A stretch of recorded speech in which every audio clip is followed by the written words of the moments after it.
Hello, my dear friends of Symphonic Brass Music, and welcome to sort of a beginner's guide. Sometimes I get asked what to buy if you want to start out, and so I thought, well, let's put it in some videos and show everyone what I would suggest that you should get to start out as whatever. And today I want to tell you what my suggestions are to start in hip-hop and rap music, because I figured that a lot of people just do hip-hop these days. That's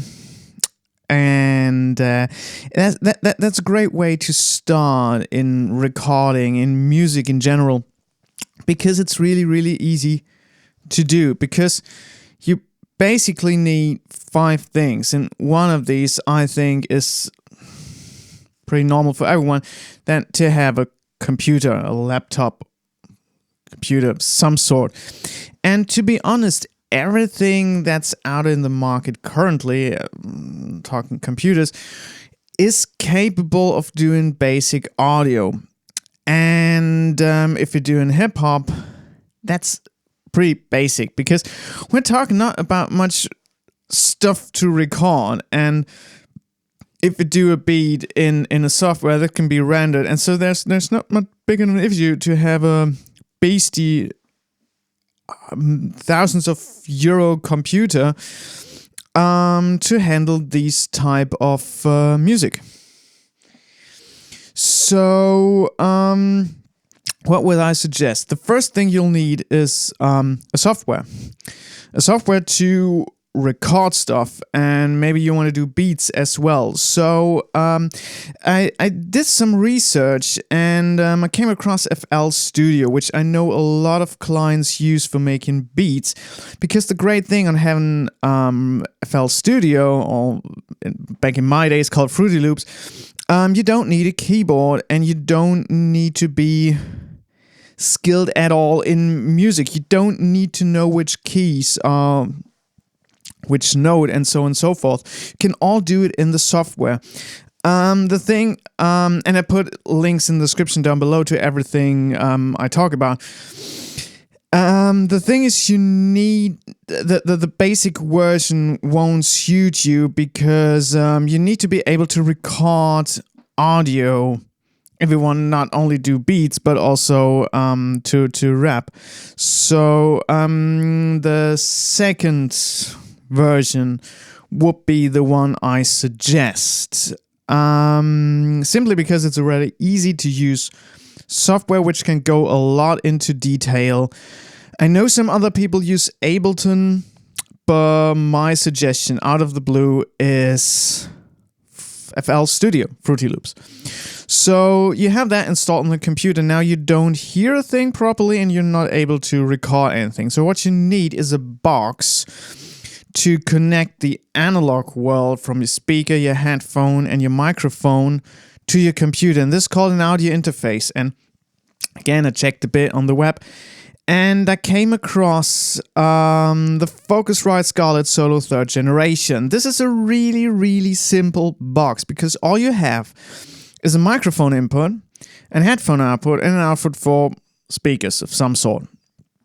Powered speakers, obviously, it's not a powered output, but anyway, and this for not that much money. I know $100 might be a bit much for some of you, but it's absolutely worth it. The thing is, if you go for cheap interfaces, you will encounter problems with drivers, and this can be a headache, because all you want to do is music and not being an IT specialist. So go for Focusrite. They're really, really nice to handle. Really great support. I know them from my time when I was working at Thomann in support. They're a really, really great company, and a lot of people like this. I never used it myself, to be honest, but they're over close to 900 positive reviews on that. So there you go. I think that's something decent. And the second thing you need is something to rap in, and that's a mic. And I would go, and I just thrown words at you. You don't need to understand. You should go for a large diaphragm condenser microphone. I say that because I think a large diaphragm microphone of any price tag will give you a better result than a dynamic will.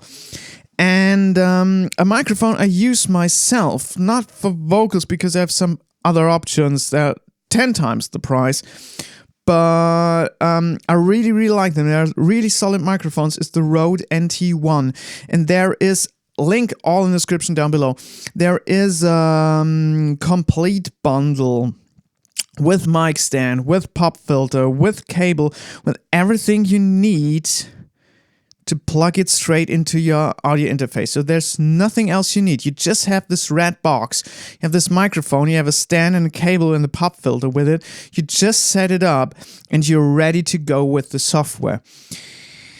And the last thing you'll need is a headphone. And I seriously would recommend you to go for a headphone, because if you're going for speakers, this will be expensive right away. And you need a headphone anyway to record, because for recording I would highly recommend to put on some headphones, because then you have spill on the microphone if you do it via speakers, and this will mess up your recording. So go for headphones, work on headphones so you don't disturb anyone else in the first place. Secondly, you don't have that spill on the recording, and third of all, it's cheaper. And I've no specific recommendation on headphone. I use Beyerdynamic DT77 for ages. I'm just used to them. They're great headphones, but I know there are hundreds of models out there, even way cheaper, and they all do the trick basically. They basically do all the trick. If you're watching that video, you're just starting out, you don't need to worry about specialized, high-end, blah. Just go for something you can afford and go from there. If you want to go cheaper, my recommendation, that's the word, is not to save on the audio interface, because, as I said, driver issues and compatibility. Oh, you know what I mean. Fuck the word. I would go for a cheaper microphone. They go down like close to 50 euros something. That's okay. You will do the trick. It might be a bit noisy and not that great frequency response, but it's okay to start out and go from there. But if you can afford this package for like, the software is about 200, so we're talking about like 500 euro. If you can afford that, absolutely go for that. That's a great starting kit. You will be happy for years. You seriously will be happy for years. And you can do a lot with it. Obviously, you can go cheaper. I would not recommend to go cheaper, and you can always go more expensive. But if you're starting out, as I said, start low and go from there. I hope that's a bit interesting for you. I try to do some other videos like that for other music genres and other musicians. Thanks very, very much for watching. See you soon. Bye bye.